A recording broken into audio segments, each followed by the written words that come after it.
Hello and welcome back to our summer reading. I hope you're enjoying the book, The Fantastic Frame Danger, Tiger Crossing. In our last chapter, in chapter 3, we find out a little bit more about this painting that they see hanging in Viola Dott's house. And Viola lets us know that her son, David, disappeared. I wonder if you have the same prediction that I do.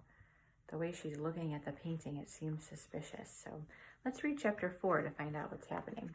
Chapter 4 starts on page 38 of your book, and you can follow along with me. Chapter 4.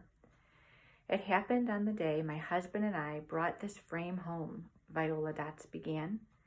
We had purchased it from an antiques store. The shop owner said the frame was magical. He kept talking nonsense about what he called its hour of power.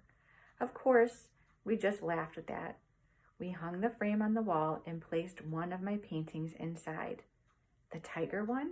Luna asked. No, the tiger painting is my latest. I have done hundreds of paintings in my life. I have painted copies of the great masterpieces of art. She pointed to the paintings around the room. Wait, so you didn't think up this painting yourself? I asked. Of course not, Viola said. This is a copy of a very well-known painting by Henry Rousseau. Certainly you've heard of him. Actually, I hadn't. Boy, did I feel stupid. But Chives came to my rescue. Sir Rousseau's original painting is called Surprised, he whispered in my ear. It hangs in the National Gallery of London. It is quite famous in art circles. Sorry, I whispered back. I'm not much of an art guy. Viola continued with her story. The painting Charles and I put in the frame that day was one of my originals, she explained. It showed a violent storm over a remote castle in England. I called it Trouble in the Kingdom. That's a cool title, Luna said, nodding. Our son David was 13 at the time, Viola went on. That afternoon, David was practicing the piano over there, near the frame. Suddenly, I heard a ripping sound, like the canvas was tearing in two. The painting just ripped apart for no reason? Luna asked. A hole the size of my fist opened up in the painting, Viola said. The sound of thunder and pounding rain poured out of it. I saw David being pulled toward the hole. Then there was a bolt of lightning, and suddenly David disappeared inside the painting. Just like that, he was swallowed up, leaving no trace behind. You mean the painting ate him? I asked. We don't know exactly how any of it happened, Chives said, only that young David vanished into the hole in the painting. In return, I was spit out. I've been living here in this house with Mrs. Dotts ever since. You were once in a painting? Luna asked. So that's why you're that awesome shade of orange.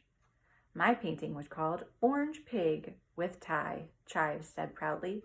It hung in the great hall of Foxley Castle, next to a portrait of a hunting dog with a rabbit in its mouth.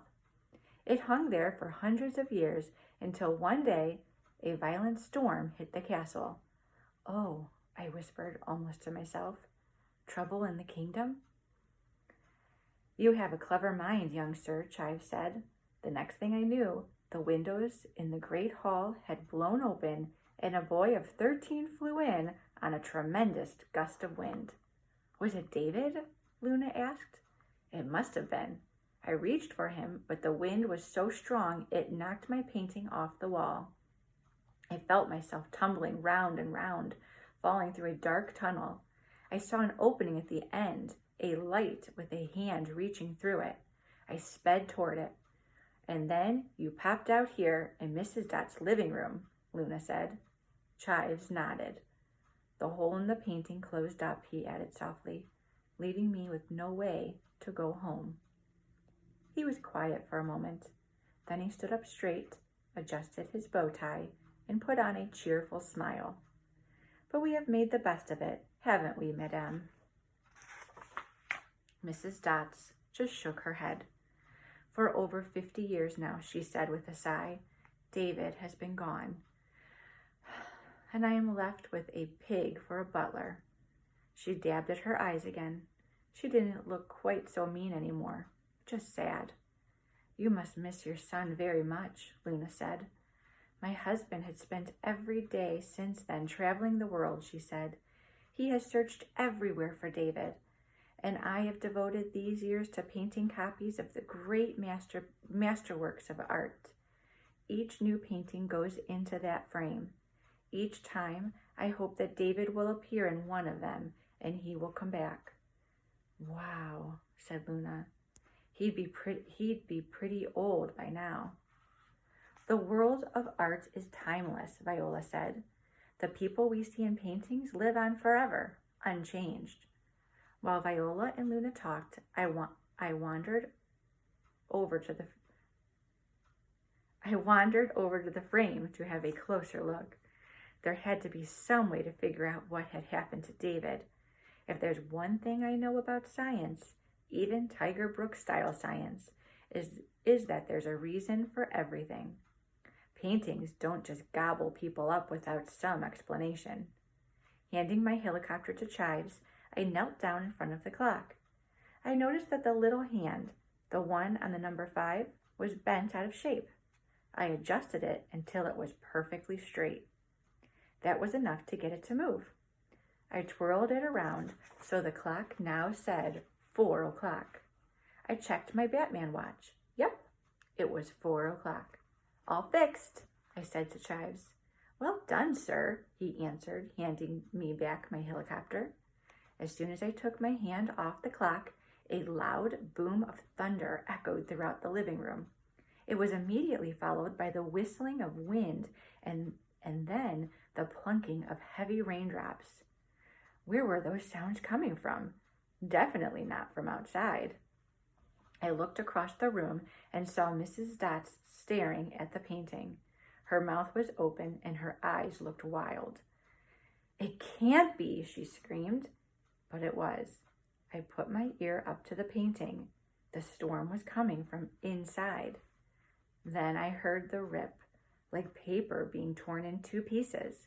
A small hole opened up in the painting, right next to where the tiger was crouching.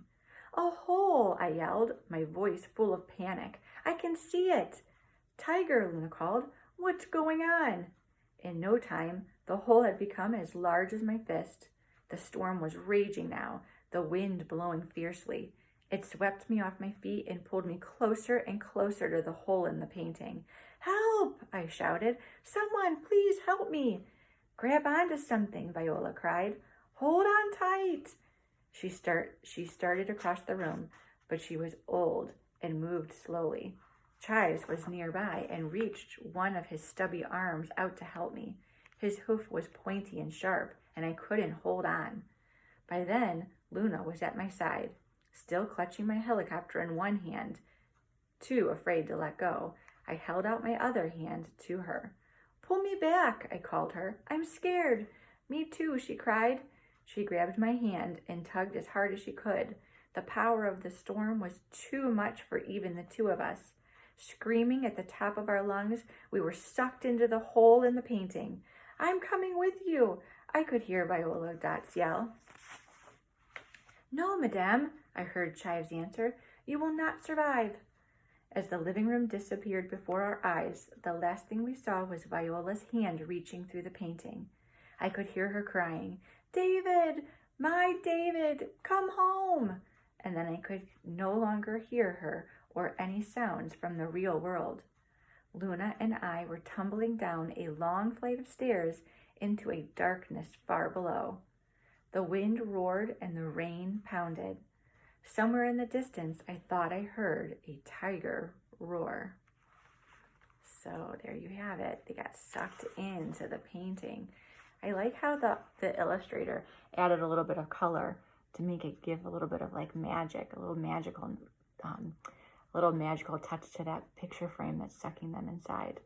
You can see their faces. They definitely look scared as they're being sucked into the picture with the tiger. Do you think they'll find David? We'll find out in the next chapter. So that's the end of chapter 4. Thanks for joining me. See you tomorrow.